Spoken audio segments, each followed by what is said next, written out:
Hello friends, મારું નામ છે પરમાર યુવરાજ. આજે હું આ વિડીયોમાં સમજાવી રહ્યો છું કે આરસીસી રોડનું કન્સ્ટ્રક્શન કેવી રીતે થાય છે.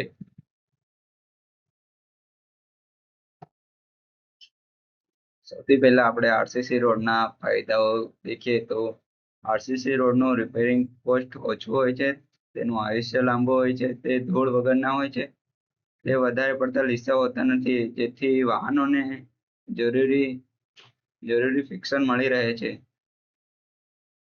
તેની સપાટી પર કોરુગેશન પડતા નથી, તેથી વાહનો ચાલે ત્યારે અવાજ ઓછો ઉત્પન્ન થાય છે.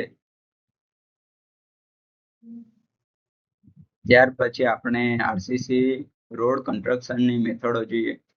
તો પહેલી મેથડ છે અલ્ટરનેટ બાય મેથડ, બીજી મેથડ છે કન્ટિન્યુઅસ બાય મેથડ.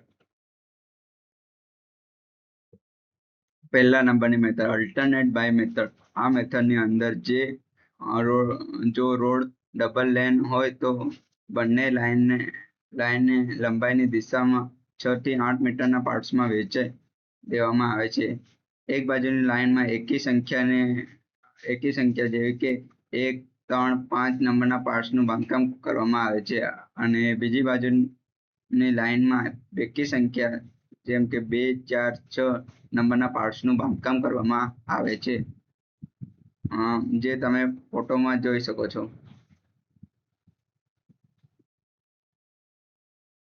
બીજી મેથડ કન્ટિન્યુઅસ બાય મેથડ. આ રીત રોડની સેન્ટર લાઈન એક બાજુની પટ્ટીનું બાંધકામ સળંગ કરવામાં આવે છે. તેમાં એક્સપાન્શન જોઇન્ટ્સ મૂકવામાં આવતા નથી.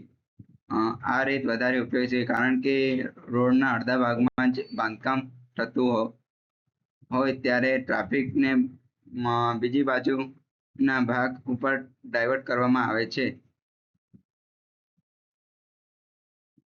ત્યાર પછી આપણે RCC road construction step wise દેખતા જઈએ. પહેલા પ્રિપરેશન ઓફ સબગ્રેડ ઓર સબબેઝ કરવામાં આવે છે. સબગ્રેડ એ કુદરતી સ્તર છે. પેમેન્ટ પર આવતો બધો ભાર અંતે સબગ્રેડ પર ટ્રાન્સફર થાય છે. સબગ્રેડ સ્તર ઉપર તેની ભાર વહન ક્ષમતા કરતા વધારે વજન આપવાથી પેમેન્ટનું ફેલિયર થાય છે. તેથી સબગ્રેડ સૌથી ઉપરના 50 થી 60 જાડાઈના સ્તરને માટીની ઓએમસી અને એમડીટી દંતા એ કુટાઈ કરવામાં આવે છે. ઘણીવાર સબગ્રેડની સ્ટ્રેન્થ વધારવા તેમાં રેતી, ગ્રેવલ વગેરે ઉમેરવામાં આવે છે. સોઇલ સબગ્રેડની સ્ટ્રેન્થ નક્કી કરવા સીબીઆર ટેસ્ટ કરવામાં આવે છે. ત્યાર પછી સબબેઝ. સબગ્રેડની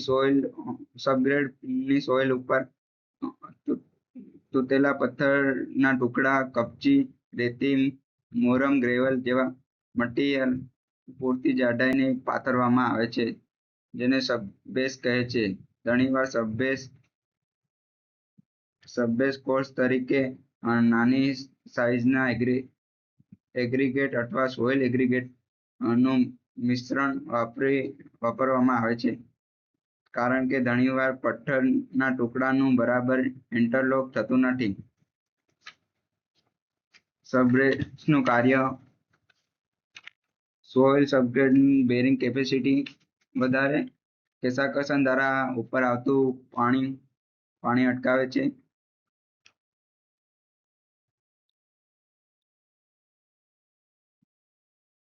ત્યાર પછી ફાર્મ વર્ક કરવામાં આવે છે. ફાર્મ વર્કના લીધે કોન્ક્રીટને યોગ્ય આકાર અને ટેકો મળે છે. ફોર્મવર્કમાં વપરાતા મોલ્ડ્સ સ્ટીલ, લાકડા અથવા એલ્યુમિનિયમના બનેલા હોય છે. ત્યાર પછી મોલ્ડ્સની અંદર કોન્ક્રીટને પ્લેસિંગ કરવામાં આવે છે.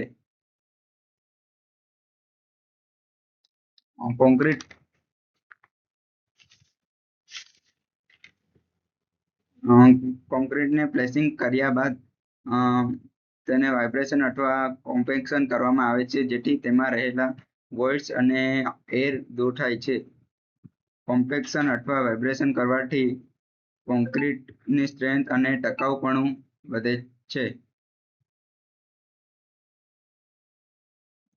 કોમ્પેક્શન અને અથવા વાઇબ્રેશન થયા બાદ તેને યોગ્ય રીતે ફિનિશિંગ કરવામાં આવે છે, જેથી રોડ થોડો લીસો બને છે અને વાહનને ચલાવવા સરળ રહે છે અને રોડનું દેખાવપણું પણ સારું બને છે. ત્યાર પછી તેનું ક્યોરિંગ કરવામાં આવે છે. 14 દિવસ સુધી પાણી છાંટવામાં આવે છે. ત્યાર પછી 28 દિવસ બાદ રોડને ટ્રાફિક માટે ખોલવામાં આવે છે. આવી રીતે આરસીસી રોડનું કન્સ્ટ્રક્શન થાય છે. Thank you for watching this video.